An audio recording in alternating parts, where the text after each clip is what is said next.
দোল পূর্ণিমার দিন চুপচাপ গোপনে আপনারা যদি এই জিনিসটি ক্রয় করে গৃহে নিয়ে আসতে পারেন তবে মা লক্ষ্মীর কৃপায় সারা বছর আপনাদের গৃহের সুখ শান্তি সমৃদ্ধি অর্থ সৌভাগ্যের কখনোই অভাব হবে না। রাধে রাধে বন্ধুরা, আপনাদের সকলকে নতুন আরেকটি ভিডিওতে আরো একবার অনেক স্বাগত।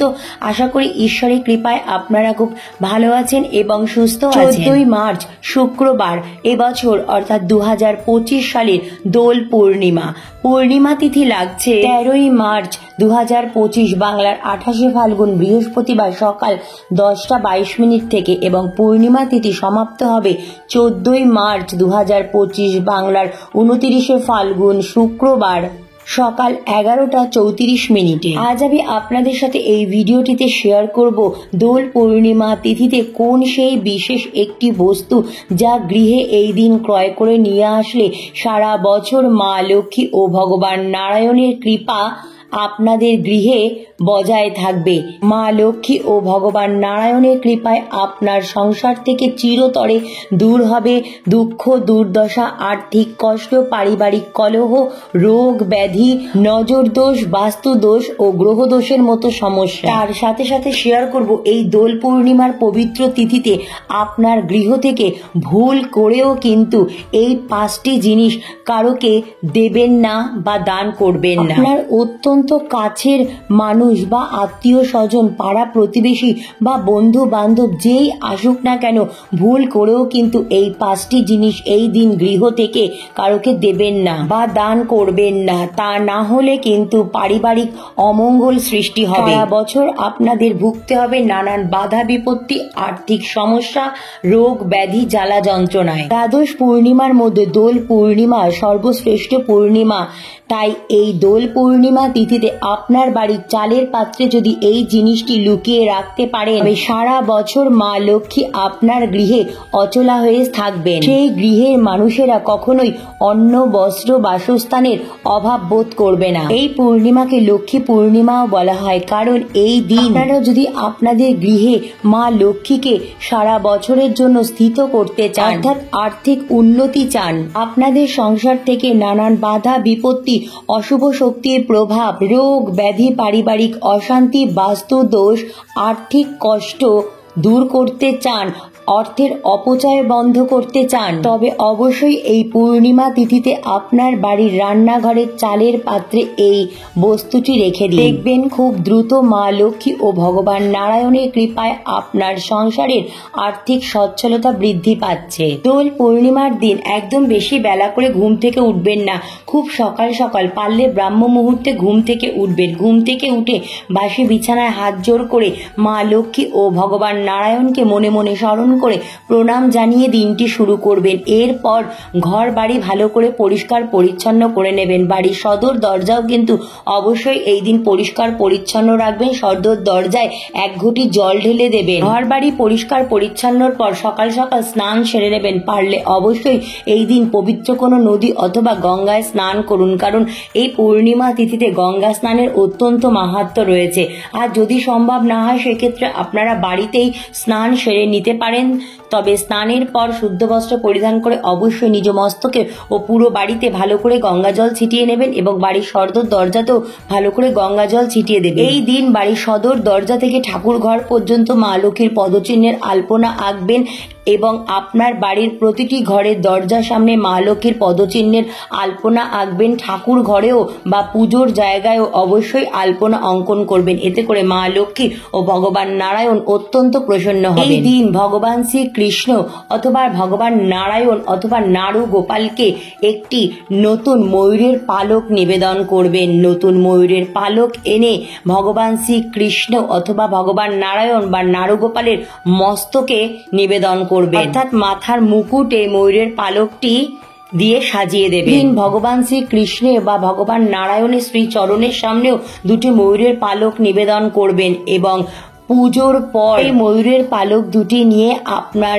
শোবার ঘরে রেখে দেবেন। ফলে যদি দাম্পত্য কলহ থাকে সেটা দূর হয়ে যাবে এবং দাম্পত্য সম্পর্ক দৃঢ় হবে, মজবুত হবে। এই দিন আপনারা অবশ্যই আপনাদের বাড়ির নিকটবর্তী কোনো রাধাকৃষ্ণের মন্দিরে বা নারুগোপালের মন্দিরে ময়ূরের পালক নিবেদন করতে পারেন। তার ফলে সংসারে সুখ শান্তির পাশাপাশি পরিবারের প্রত্যেক সদস্যের মধ্যে সম্পর্ক দৃঢ় হবে এবং অবশ্যই ভগবান শ্রীকৃষ্ণ অথবা নারুগোপাল বা ভগবান নারায়ণ বা ভগবান সত্যনারায়ণের শ্রী চরণে চন্দন সহযোগে তুলসী পত্র, পদ্ম ফুল বা যে কোনো হলুদ ফুল বা সাদা ফুল নিবেদন করুন এবং হলুদ রঙের গাঁদা ফুলের মালা পরিয়ে সুন্দর করে সাজিয়ে দিন।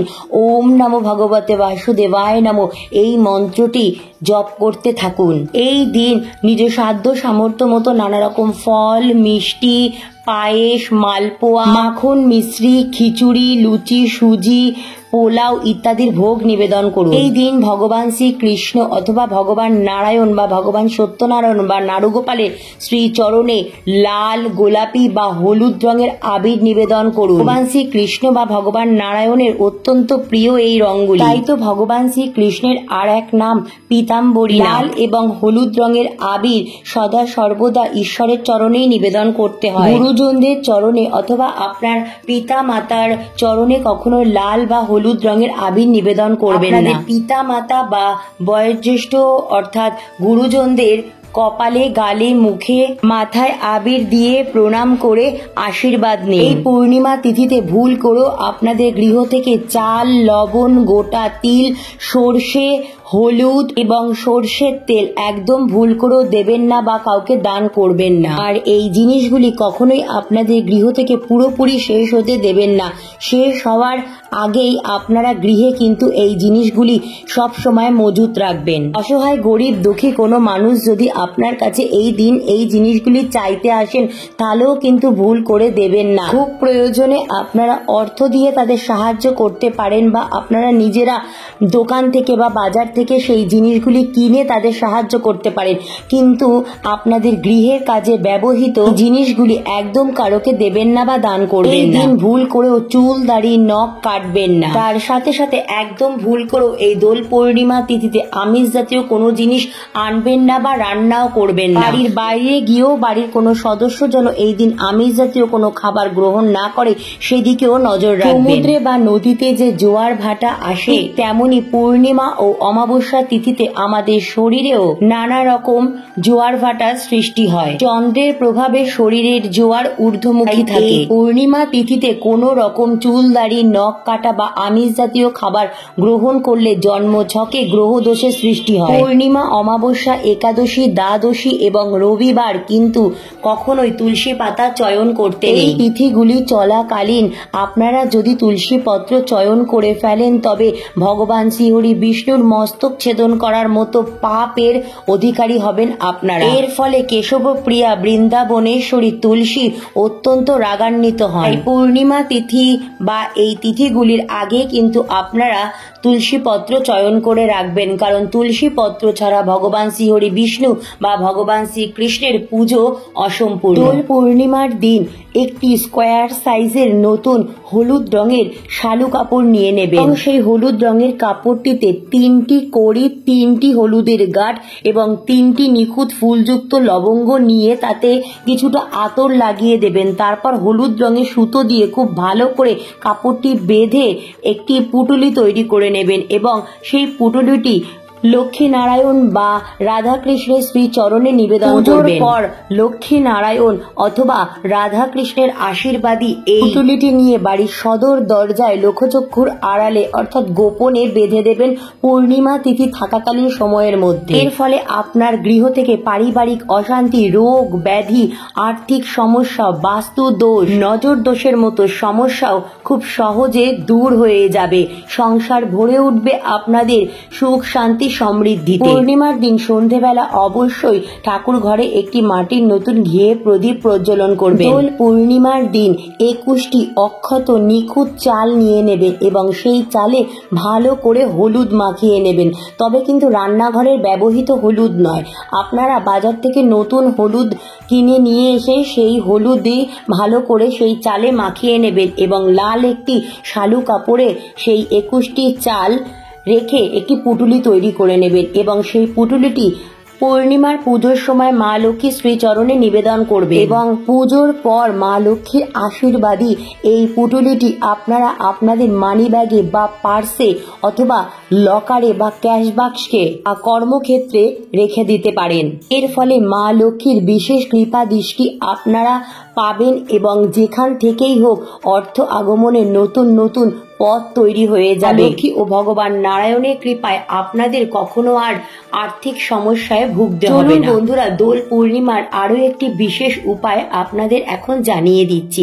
এই দোল পূর্ণিমার দিন এক মুঠো চাল নিয়ে নেবেন। সেই চালে ভালো করে হলুদ মাখিয়ে একটি রূপোর পাত্রে রেখে দেবেন। রূপোর পাত্র যদি না থাকে সেক্ষেত্রে তামা, পিতল অথবা মাটির নতুন পাত্রেও আপনারা এই হলুদ মাখানো এক মুঠো চাল রাখতে পারেন। তবে অবশ্যই খেয়াল রাখবেন, আমি আগেও বললাম, হলুদ কিন্তু রান্নাঘরের কাজে ব্যবহৃত সেই হলুদ নিলে হবে না, নতুন হলুদ ব্যবহার করবেন এই বিশেষ উপায়গুলির ক্ষেত্রে। এবং এই চালের ওপরে আপনারা একটি সুপারি, একটি 1 টাকার কয়েন, একটি গোমতী চক্র, একটি পদ্ম বীজ ও একটি ফুলযুক্ত নিখুঁত লবঙ্গ রেখে মা লক্ষ্মীকে পুজোর সময় নিবেদন করুন এবং এই মন্ত্রটি জপ করুন। ওম শ্রীম, ওম শ্রীম, ওম শ্রীম। এই মন্ত্রটি 108 বার জপ করুন। ভক্তি ও নিষ্ঠা সহকারে পুজো আরাধনা সম্পন্ন করে নিন এবং এই দিন অবশ্যই মা লক্ষ্মীর পাঁচালী পাঠ করবেন। তার সাথে সাথে যত বেশি সম্ভব পারবেন হরিনাম সংকীর্তন, হরে কৃষ্ণ মহামন্ত্র জপ, গীতা পাঠ, শাস্ত্র অধ্যয়ন করবেন। পুজোর পর লাল একটি শালু কাপড়ে মা লক্ষ্মীর আশীর্বাদী সেই এক মুঠো চাল, একটি সুপারি, একটি হলুদের গাঁট, 1 টাকার কয়েন, একটি লবঙ্গ এবং পদ্মবীজ সংগ্রহ করে সেই লাল শালু কাপড়ে রেখে ভালো করে একটি লাল রঙের সুতো বা মৌলি সুতো দিয়ে বেঁধে একটি পুটুলি তৈরি করে নেবেন। পুটুলিটি মা লক্ষ্মীর চরণে এবং মাথায় স্পর্শ করবেন। তারপর আপনার বাড়ির রান্নাঘরে চালের পাত্রের কাছে চলে আসবেন। আপনার চালের পাত্রে আপনার যতটা পর্যন্ত হাত যায় ভেতরের দিকে সেখানে রেখে দেবেন, একদম ওপরে ওপরে রাখবেন না। আর খেয়াল রাখবেন এই কাজটি করবেন কিন্তু একদম গোপনে, বাড়ির সদস্যরা বাদ দিয়ে বাইরের কোনো ব্যক্তি যেন এই সম্পর্কে কিছু জানতেও না পারে বা এই উপায়টি করতে যেন আপনাকে দেখেও না। আর সাথে খেয়াল রাখবেন ওই চালের ড্রামের চাল যেন কখনোই পুরোপুরি শেষ না হয়। চাল শেষ হওয়ার পূর্বেই কিন্তু আপনারা বাড়িতে চাল নিয়ে আসবেন। একটা সংসারের সুখ শান্তি শুধুমাত্র ধন সম্পদে পরিপূর্ণ হলেই হবে না, খাদ্যেও পরিপূর্ণ থাকতে হবে, অন্নেও পরিপূর্ণ থাকতে হবে। তাই তো আমরা চাল শেষ হলে কখনোই বলি না যে চাল শেষ হয়ে গেছে, আমরা বলে থাকি চাল বাড়ন্ত। এবং রান্নার সময় কিন্তু সেই চালের পাত্র থেকেই চাল নেবেন। এর ফলে কিন্তু আপনারা দুশ্চিন্তা মুক্ত হবেন। থেকে পারিবারিক অশান্তি, আর্থিক কষ্ট, রোগ ব্যাধি, বাস্তুদোষ, নজর দোষের মতো সমস্যা দূর হয়ে যাবে। পূর্ণিমা তিথিতে এই উপায়টি করলে মা লক্ষ্মী ও ভগবান নারায়ণ অত্যন্ত প্রসন্ন হবেন এবং সারা বছর আপনার গৃহে মা লক্ষ্মী ও ভগবান নারায়ণের কৃপা বজায় থাকবে। বন্ধুরা, এই দোল পূর্ণিমা তিথিতে ভুল করেও আপনাদের ঠাকুরের কাজে ব্যবহৃত বাসন কাউকে দেবেন না বা দান করবেন না। আর সাথে সাথে এই দিন কারোকে আপনাদের বাড়ির অপ্রয়োজনীয় বা অব্যবহৃত প্লাস্টিক, কাঁচ কিংবা লোহার কোনো জিনিস দেবেন না বা দান করবেন না। পূর্ণিমা তিথিতে কারোকে ভোজন করানো বা অসহায় গরিব দুঃখী মানুষকে কিছু খাওয়ানো বা তাদের সাহায্য করা অত্যন্ত শুভ বলে মানা হয়। আপনারা বাড়িতে নিরামিষ রান্না করুন এবং এই নিরামিষ রান্না বা খিচুড়ি, পায়েস বা পুজোর প্রসাদ আপনাদের নিকটবর্তী আত্মীয় স্বজন, বন্ধু বান্ধব, পাড়া প্রতিবেশী অথবা অসহায় গরিব দুঃখী মানুষকে ভোজন করাতে পারেন।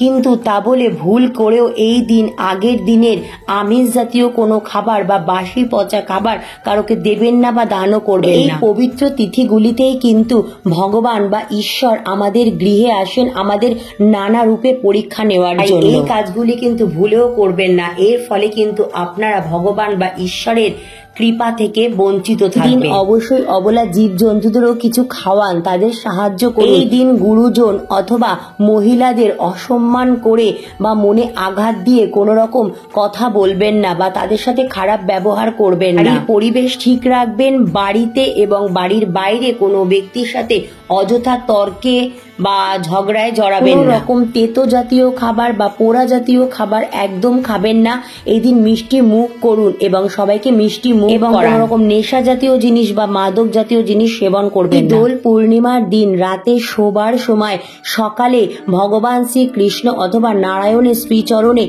নিবেদিত তুলসী পত্র সংগ্রহ করে ঘুমিয়ে পড়ুন এবং পরদিন সকালবেলা ভগবান শ্রীকৃষ্ণের বা ভগবান নারায়ণের আশীর্বাদী সেই তুলসী পত্রের একটি পত্র প্রবাহিত জলে ভাসিয়ে দিন। আরেকটি তুলসী পত্র আপনাদের ক্যাশ বাস্কে অথবা লকার বা আপনাদের কর্মস্থলে রেখে দিন। আরেকটি তুলসী পত্র আপনারা গ্রহণ করে ফেলুন, তবে খেয়াল রাখবেন দাঁত দিয়ে কাটবেন। ভগবান নারায়ণের কৃপায় আপনাদের জীবনের পরিবর্তন আপনারা খুব দ্রুত নিজেরাই লক্ষ্য করতে পারবেন। তো বন্ধুরা, দোল পূর্ণিমার অনেক শুভেচ্ছা অভিনন্দন জানিয়ে আজকের ভিডিওটি এখানেই শেষ করলাম। অনেক অনেক ধন্যবাদ ভিডিওটি দেখার জন্য। জয় শ্রীকৃষ্ণর জয়। রাধে রাধে।